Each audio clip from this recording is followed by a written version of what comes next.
Halo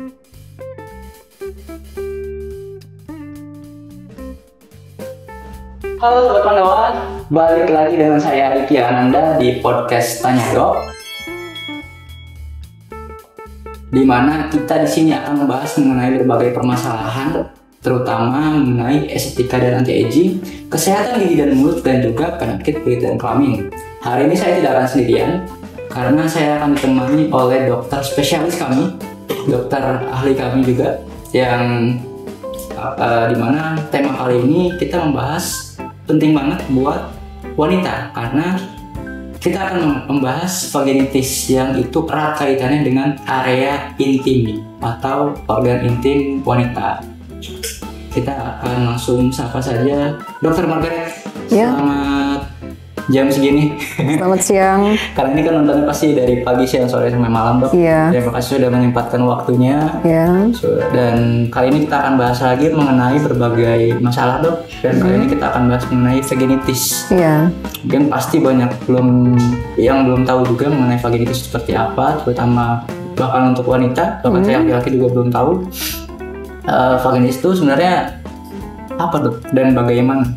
Jadi vaginitis itu merupakan peradangan di daerah vagina kewanitaan ya.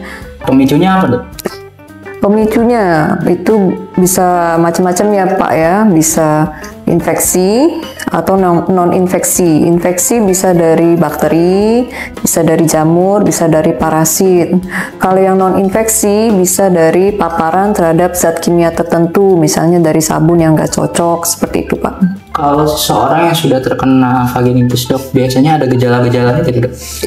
Gejalanya yang umum terutama sih gatal, nyeri, keputihan yang banyak dan bau, kemudian kemerahan di daerah vaginanya. Kalau untuk pengobatannya, Dok, apakah bisa disembuhkan langsung atau ada perlu treatment atau perawatan khusus, dan seperti apa untuk tindakan medisnya kalau orang yang sudah terkena vaginitis? Jadi kalau seseorang sudah terkena vaginitis, pertama bisa berobat ke dokter ya, untuk dicari tahu penyebab vaginitisnya itu apa. Apakah karena infeksi atau hanya alergi terhadap sabun tertentu. Terus kalau seandainya infeksinya itu diobati, tergantung dari penyebab infeksinya, apakah bakteri atau parasit atau jamur. Seperti itu. Kemudian yang terutama juga harus menjaga kebersihan daerah kewanitaan, higienis daerah kewanitaan.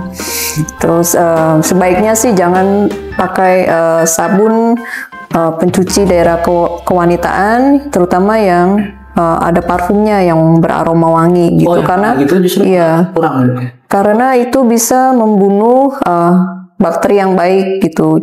Jadi mengganggu keseimbangan bakteri ekosistem di daerah kewanitaan.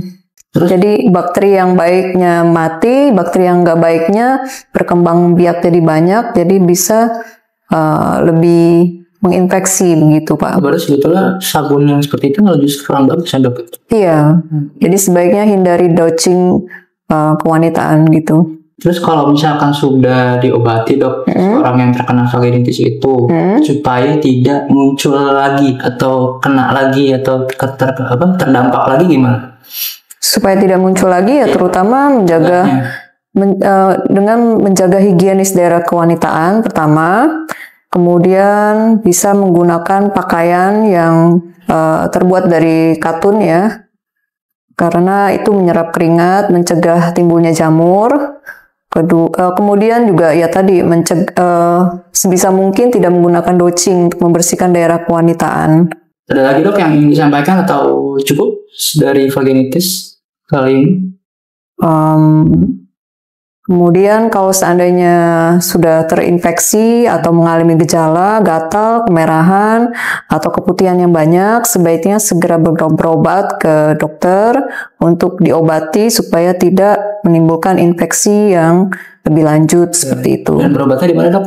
Di Klinik Pandawa. Di Klinik Utama Pandawa. Cukup sekian kali ini episode Tanya Dok yang mengenai vaginitis. Kita jumpa lagi di episode selanjutnya. Makanya teman-teman semua jaga kebersihan, jaga kesehatan supaya tidak terdampak berbagai penyakit dan juga gejala-gejala yang tadi sudah disebutkan oleh dokter. Jangan lupa subscribe, like, comment, and share supaya Tanya Jeruk semakin viral dan semakin bagus lagi. Saya Aditya Ananda. Saya dengan Dr. Margaret. See you. See you in the next episode. Yuk.